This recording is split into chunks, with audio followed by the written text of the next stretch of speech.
Doon tayo nagpark kanina. Tapos may mga kainan dito sa gilid. Ayan. Ito yung nagpapatugtog eh. Puro mga happy music yung pinapatugtog.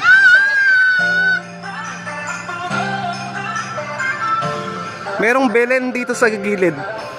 Alam nyo naman, hilig natin yung mga ganyang mga decoration.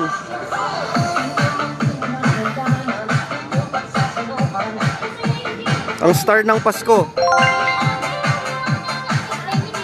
si Jesus Christ.